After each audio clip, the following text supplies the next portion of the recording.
Hey everybody, it's Emily, the Crazy Worm Lady. I'm here today with my VermiBag Mini. I'm going to do the Mini and the Max update today. So, I have been holding off on these updates because I wanted to start something a little bit new on the Max. So, I did feed this off camera last week.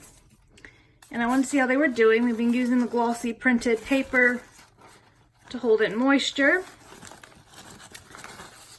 And let me set this aside for a second. Don't want to make a mess on my floor. I cleaned up in here. So let's see if we have some worm balls in here. I'm hoping so because I gave them really healthy feeding. Oh yeah. And I gave them so much food, guys. I'm shocked that they're still going through it so quickly. I had somewhat neglected them a little bit, so I think that they're finally happy to have some food back, but here we go. These are blue worms primarily. I'm not really even seeing any Euros right now. Primarily blue worms here. And they're all throughout this area, but there's really very little food left. It looks like a little bit of this orange skin maybe. But once again, they're flying through it quicker than I can even get them fed up. So that's quite impressive. So I was thinking about how I could feed this bin or feed both of these VermiBags a little bit differently, try something a little bit new. So this bin obviously, or I keep saying bin, bag, really is going to need to be harvested really soon. But I think for the remainder of this bin, until I do the harvest, which I'm going to hopefully do in the next week or two, I'm going to solely feed this, there was a sweet potato, solely feed this with coffee grounds and only use coconut coir and peat moss that I have left over from some other projects. So it's only going to be basically high nitrogen coffee grounds, used coffee grounds, and the peat and coconut coir bedding. And I'll see how they do with that, if they kind of work through it faster than they do the existing bedding in here, see if there's really any difference. So nothing crazy with what I'm doing here, but just thought I would see how it went. This was one of those rags I had in here, dried out, so it's not much left to it. But anyway, I have a big thing of coffee grounds. I'm going to put that on. Then we're going to put down some moistened coconut coir and peat moss, some of our dry mix, and then we'll hop over and look at the VermiBag Max, which I have a much cooler plan for. All right, so coffee grounds are going to go down first because they dry out, and I want them to be covered with something. And that is a lot of used coffee grounds. I drink coffee every day, so this is filters, the coffee, the whole bit. And I'm going to just kind of layer this across the surface, and they do smell because I didn't have them frozen or anything like that, so they smell a little gross. They're probably starting to get a little bit of mold or something like that on them. I'm going to sprinkle healthily my dry mix, also with having peat moss in the bedding that I'm going to be putting in here. You want a little bit of extra buffer. Peat moss can tend to be a little bit acidic, so as I always say, you can never be too generous with this stuff. Okay, so just gonna add, I wet this down a lot of extra water in here, but that's because I want it nice and wet on the surface here.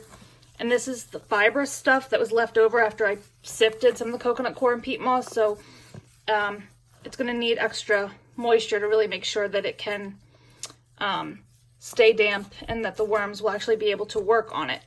So I'm not covering ultra aggressively. I'm sure you guys have seen by now my major fly issue, which was really devastating for me, but I've been going through all of my bins and I haven't seen any more of those flies.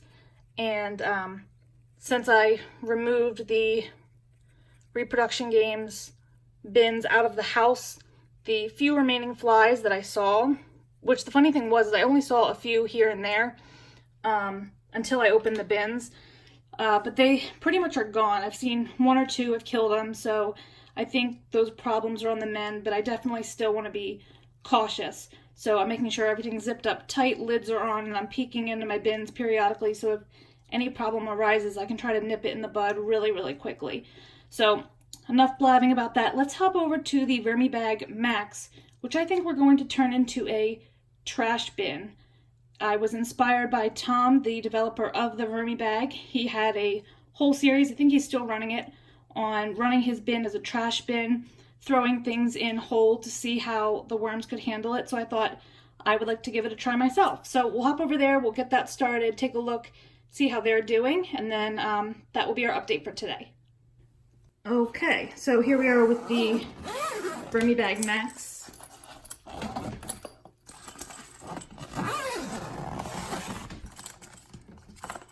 And we'll get this lid peeled back here. The level has dropped significantly. Again, I have not been in here very much the way I should.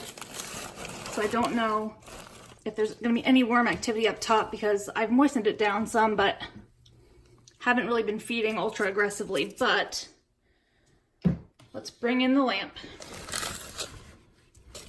It does appear that there are worms all the way up, and they are hanging out on the surface where we would like them. The bedding is damp, probably not damp enough, but you can see these castings, once we get down a little ways, are just perfectly composted. I mean, absolutely beautiful. So pretty much Tom, who developed the VermiBag, wanted to see how a bin would do if he literally didn't process anything putting into the bin. So he's been putting in like cereal boxes and everything into his bin, and he's just not doing anything to it, just tossing it in, tossing in the food, and just letting it go. So I figured, why not try it for myself? So we'll look a little bit more here, drier over here on the edges. What I decided is I'm not only going to put all my bedding in unprocessed, meaning, you know, nothing shredded, anything like that, but I'm also going to feed only unfrozen food scraps. So that should be interesting. I'm nervous about it, but we will see how it goes.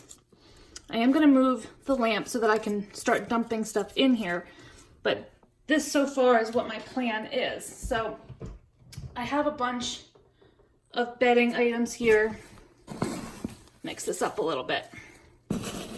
No worm balls in here today, but I am encouraged to see some healthy worms.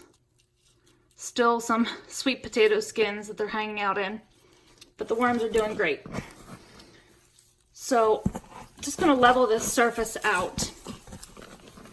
And the first thing I'm gonna do is I'm gonna start putting in some bedding. I have some really large pieces of cardboard, literally nothing done to it at all. Gonna throw it in just like that. I have a glossy printed paper box. I have an egg crate. Gonna open this up. I have a large piece of like this particle board type cardboard. Put this in here. Toilet paper, paper towel roll, whatever, paper towel roll, I guess. And then another couple pieces. That's literally all I'm going to put in here is bedding. I'm not shredding anything. I'm not breaking it down by hand, nothing like that.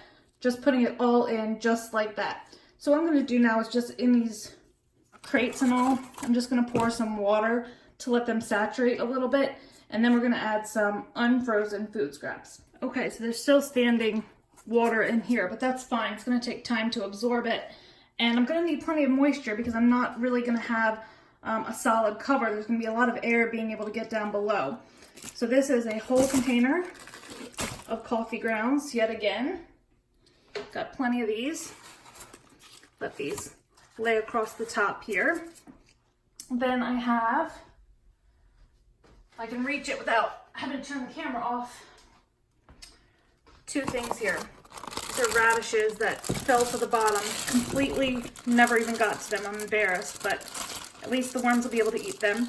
But I wouldn't be surprised if they try to sprout or grow on us because they are a root vegetable. Put all of those in there. I have some leftover cauliflower rice, just the remnants from the bottom, if I can get it out.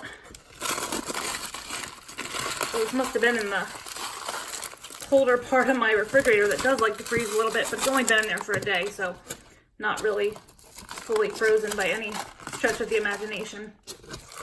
I'm gonna dump that in here. And then I have 2 more things to add. Again, something that got limp, hardly got touched. I think we took 3 off the outside of the celery. The rest of it didn't get touched. So another thing I'm trying to do with this is way overfeed from what I'm used to see how much the worms can handle. So Tom does that with a lot of his systems. They do fine. So these are just regular old food scraps. They have been somewhat rotting on my counter, but not at all frozen.